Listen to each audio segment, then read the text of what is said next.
Hey guys, today we're in the book of 2 Samuel chapter 3. So we left off yesterday with David fighting against Saul's old general, okay? And today we pick up on that story. It says, there was a long war between the house of Saul and the house of David, and David grew stronger and stronger, and the house of Saul became weaker and weaker.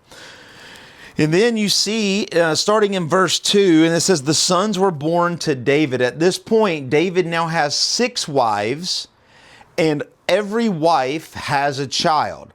So he has 6 sons. He has Ammon, Caleb, Absalom, Adonijah, Shephatiah, and Ithream.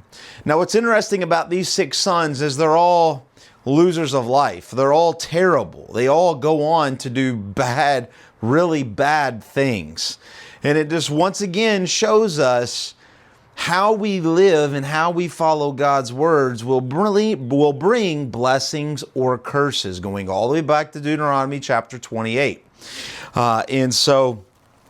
David has 6 sons, but meanwhile, there was a war between the house of Saul and the house of David. Abner was making himself strong in the house of Saul. Remember, Abner is the general, right? He's not the king. He's the general that put the king in place so that he could kind of be the king behind the king, if that makes sense.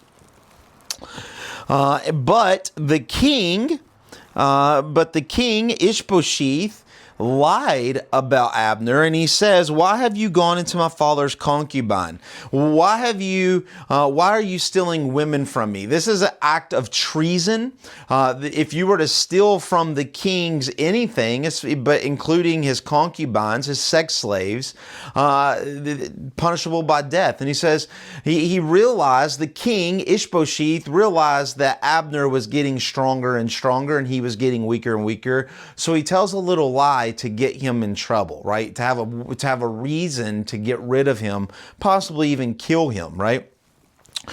We can see that Abner gets very angry, verse 8, and he says, why are you doing to this? And verse 9, he tells the king, he tells Ishbosheth, he says, if I do not accomplish for David what the Lord has sworn to him, then to transfer me from kingdom, to kill me. And so here we see Abner, this general for Saul's old army, the general of the new king Ishbosheth, of the kind of the northern tribes. Now the real king, Abner, the general, he's going to defect. He's going to go to David's side. He says, look, if you're going to lie to me and try to kill me, I'm going to go help David do everything that he does. And if I don't do everything that David wants done, then Lord, kill me. That's what he says. And so Abner sent messages to David, and he said, hey, this is what's going on. I want to come. I want to help you. I want to switch sides. And David said, fine, I'll make a covenant with you. I will say you are welcome, and I will make sure that nobody kills you, but I need one thing from you. And he says, anything. What do you want? And he says, I want my first wife, Michal. And it says, if you bring Michal, I will make a covenant. And so David writes a letter to Ishbosheth and says, hey, I paid the bride price for my first wife, right, Michal, but her dad, Saul, took her away from me, so I want them back. And so the king Ishbosheth sends Michal along with Abner to David. On the way, Abner conferred with the elders of Israel. Abner, on the way to King David, goes by all the elders of Israel and says, hey, you've said that God has said David is the king, but you keep kind of following and doing this. And he says, now is the time to bring that about. Start following King David. So as Abner is coming south to Judah to meet David, he's going on a peace treaty kind of trip and hitting up all these elders saying, hey, you need to follow David. Hey, you need to follow David. And of course, they will do what he says. And Abner also spoke to Benjamin. And Abner went to tell David at Hebron. He gets there and he says, all of Israel and the whole house of Benjamin thought good to do. He said, all of Israel is behind you. David, we're ready to go. And so Abner came with 20 men to David at Hebron, and David threw a feast. He threw a celebration for Abner. And Abner says, reign over all that your heart desires. He tells King David, whatever you want, tell me and I will make it happen, whatever it takes. And then what happens? He leaves to go on this peace treaty to start building, to bring these tribes to the King David, right? To build the kingdom of David. But what happens is we see that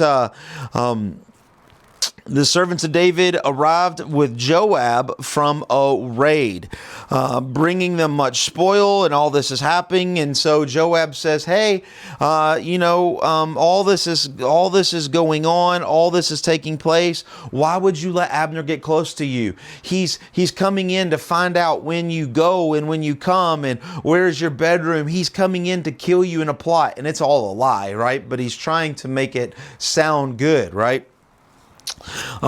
And so, hey, you've done wrong. You've let Abner in. You should have never let them in. But when Joab came out of David's presence, he sent messengers to Abner and he said, hey, I want to talk to you. And so they meet up at the place of Hebron. Now, you won't remember this, but all the way back in the book of Joshua, we learn about what is called refuge cities, cities that murderers could go to and they would be safe. It's a place of safety.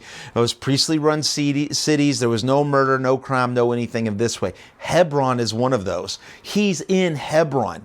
So he can't kill him in Hebron because it's a priestly city. It's forbidden, right? It's a refuge city.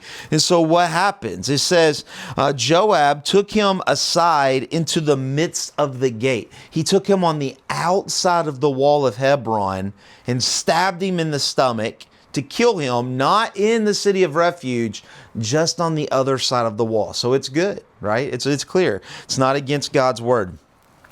And he kills him and he says, this is for the blood of Ashil, my brother, right? This is what we read last chapter, paying back vengeance, vengeance, vengeance, vengeance. This is continuing saga of the book of 2 Samuel. And so David hears about the death of Abner. He tears his clothes. He commands everybody to put on sackcloth and more to mourn. They lift up their voice. He goes on a fast, and he is crying out. He can't believe this. But while David is doing all of this, while he is mourning, it's a picture for all of Israel to see. This was not of David's doing. They're seeing their king, or their potential new king, David. They're seeing this young man having a heart for the people of Israel. He's sad for Abner. Abner was his enemy literally just a month ago, but now he truly cares that Abner is dead, right? And he's mourning over this, and it wins the hearts of Israel. It helps Israel to turn to see David is a completely different king than Saul. He has a heart. He has compassion. He cares. He doesn't want his kingdom to grow by war. He wants it to grow by peace. Peace through strength. You thought Trump coined that? No, that's a biblical thing. And so that's what David had wanted. And so the heart of Israel is starting to grow even more towards David. Hope that makes a little bit more sense. Once again, we're just setting the stage for David to become the next king. Hope that makes sense, and we will see you tomorrow in chapter 4. God bless.